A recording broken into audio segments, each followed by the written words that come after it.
धान की फसल में बालियां आने वाला अवस्था बहुत नाजुक अवस्था होता है। इस अवस्था पे किसान भाइयों आप सिंचाई के लेके छोटा सा भी गलती कर दिया तो आपकी फसल में 50% का नुकसान आप देख सकते हो। इसलिए सही सिंचाई सही लेवल पे सही तरीका से करना बहुत जरूरी है। कुछ किसान बोलते हैं इस अवस्था पे ज्यादा पानी देना चाहिए और कुछ किसान बोलते हैं इस अवस्था पे बिल्कुल पानी भरा नहीं रहना चाहिए। तो इस दोनों चीज में सही चीज क्या है और पानी का लेवल धान की फसल में इस अवस्था पे कितना रहना चाहिए, इसी के बारे में इस वीडियो में अपन पूरा बात करेंगे। तो किसान भाइयों यही आखिरी मौका है आपको धान की फसल में ज्यादा से ज्यादा उत्पादन लेने का, तो जरूर अंत तक वीडियो को देखें।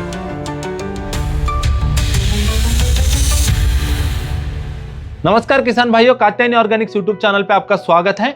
अभी तक चैनल को सब्सक्राइब नहीं किया तो जल्दी से जल्दी सब्सक्राइब करिए और साथ में ये वीडियो को जरूर एक लाइक देना। तो चलो वीडियो में बात करते हैं। देखो किसान भाइयों, धान की फसल में 50 दिन के बाद ही बालियां आना चालू हो जाता है। 50 दिन से लेके 110 दिन का ये बालियां बढ़ने वाला अवस्था होता है। इस अवस्था पे किसान भाइयों सही समय पे सही सिंचाई देना बहुत जरूरी है, क्योंकि उसका वजह से ही आगे जाके बालिया का लंबाई बढ़ेगा और बालिया के अंदर अच्छे से अच्छा दाना आएगा, जिसका वजह से अपने फसल में पैदावार बढ़ता है। तो ये आखिरी मौका है अपने पास अच्छे से अच्छा धान की फसल में पैदावार लाने के लिए। तो पहला अपन बात करते हैं इस स्टेज पे ज्यादा पानी देना है या कम पानी देना है। तो किसान भाइयों इस स्टेज पे कम पानी आप दे दिया, गलती से भी जमीन को सुखा दिया, तो किसान भाइयों वो नुकसान वाला बात हो सकता है, क्योंकि यही स्टेज ये रिप्रोडक्टिव स्टेज अपन बोलता है। इस स्टेज पे किसान भाइयों धान की फसल में ज्यादा से ज्यादा पानी रहना चाहिए, क्योंकि किसान भाइयों पानी देने का वजह से क्या होता है ना, जो धान की फसल रहता है वो ज्यादा से ज्यादा न्यूट्रिएंट्स ले सकता है। क्योंकि आप धान की फसल में पानी देते हो, वो पानी जमीन में जाता है और जमीन से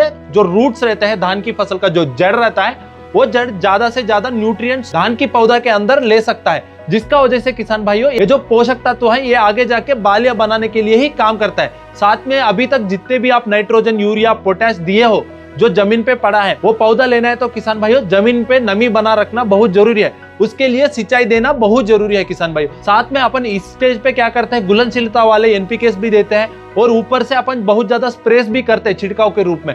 तो वो भी अच्छे से काम करना है। तो किसान भाइयों जमीन में अच्छा नमी बना रखना चाहिए, जिससे पौधा अच्छे से अच्छा पानी अंदर ले सकता है। इसका वजह से जो भी अपन खाद देते हैं या तो छिड़काव के रूप में कीटनाशक या फफूंदनाशक या खाद भी देता है, तो उसका रिजल्ट सारे अच्छे से आता है। नहीं तो बालिया के अंदर अच्छे से अच्छा दाना नहीं बनेगा, पूरा खोखले ही रह जाएगा बालिया और बालिया का लंबाई नहीं बढ़ सकता है और बहुत चीजें हो सकता है, जिसका वजह से पैदावार घट सकता है। इसलिए इस स्टेज पे अच्छे से अच्छा अपन को पानी देना जरूरी है। तो किसान भाइयों ये बाली बनने का जो प्रक्रिया है ना, इसमें भी 4 स्टेजेस रहता है। पहला स्टेज है किसान भाइयों 45 दिन से लेकर 60 दिन का जो बालियां आने वाला स्टेज, जिसको पैनिकल इनिशिएशन स्टेज बोलता है। इस स्टेज पे किसान भाइयों आपको 5 सेंटीमीटर तक का पानी रखना ही चाहिए, उससे कम नहीं रखना चाहिए किसान भाइयों, क्योंकि इसी स्टेज पे बालियां आना चालू हो जाता है। उसके लिए पानी बहुत जरूरी होती है, इसलिए अपन को 5 सेंटीमीटर तक का लेवल बना रखना होता है। तो अगला स्टेज है किसान भाइयों फ्लावरिंग स्टेज, जो 65 दिन से लेके 85 दिन तक का रहता है। इस स्टेज पे किसान भाइयों आप 5 सेंटीमीटर से लेके 7 सेंटीमीटर को बढ़ाना पड़ता है पानी को। और किसान भाइयों इस स्टेज पे अपन को क्यों पानी बढ़ा रहा है,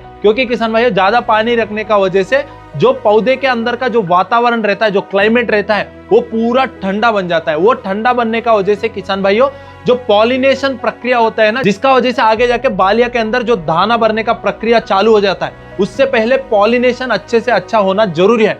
उसके लिए किसान भाइयों 7 सेंटीमीटर पानी रहेगा तो वातावरण अच्छे से ठंडा हो जाता है, जिसका वजह से पॉलिनेशन ज्यादा होता है, जो आगे जाके दाना का संख्या अपने फसल में बढ़ा देता है। इसलिए अपन को इस टाइम पे थोड़ा पानी को बढ़ाना होता है। उसके बाद किसान भाइयों आता है पॉड फिलिंग स्टेज, मतलब फ्लावरिंग के बाद क्या होता है, दाना बनना चालू हो जाता है। इस स्टेज पे अपन को क्या करना चाहिए, 7 सेंटीमीटर से सीधा 3 से 5 सेंटीमीटर का लेवल पे पानी को गिराना होता है। तो इस स्टेज पे किसान भाइयों सिंचाई को अपन को थोड़ा कम करना होता है। पहले स्टेज में 7 सेंटीमीटर रखे थे, इस स्टेज पे अपन को 3 सेंटीमीटर से लेके 5 सेंटीमीटर ही रखना चाहिए, जिसका वजह से थोड़ा पानी का लेवल कम होगा तो एरिएशन अच्छे से होगा और बालिया का लंबाई बढ़ेगा और जो दाना भी बन रहा है और अच्छे से वो बनेगा। तो अगला फाइनल स्टेज है किसान भाइयों मैच्योरिंग स्टेज, जिसमें दाना पकना चालू हो जाता है। इस स्टेज पे किसान भाई अपन को एक बार धान की फसल देखना पड़ेगा, बालिया के अंदर 80% तक का दाना भर गया है और मोटे भी बन गया है। तो आपको क्या करना चाहिए, कटाई से पहले 15 दिन पे पानी पूरा निकाल देना चाहिए, जिसका वजह से वो अच्छे से पकेगा और अच्छे से किसान भाइयों उसके अंदर जो मॉइस्चर लेवल रहता है वो कम हो जाएगा, जिसका वजह से अच्छा हार्वेस्टिंग कर सकते हैं और भंडारण में अपन ज्यादा से ज्यादा दिन तक स्टोर भी कर सकते हैं। इसलिए अपन को 15 दिन से पहले ही पानी रोकना चाहिए कटाई से पहले।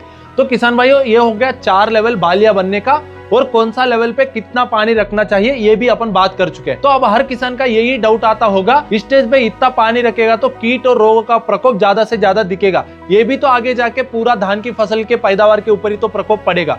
तो किसान भाइयों, ये सही डाउट है, पर अपन को अब क्या करना चाहिए, पानी रखना तो जरूरी है, क्योंकि रिप्रोडक्टिव स्टेज पे पानी कम रहेगा तो फिर आगे नुकसान ही होगा। इसलिए अपन को क्या करना चाहिए किसान भाई, एक बार आप पानी दे दिया, मतलब सिंचाई कर दिया, उसके बाद वो जो सिंचाई दिया हुआ पानी है ना, वो पूरा जमीन में नितरना चाहिए, मतलब पौधा उसको लेना चाहिए।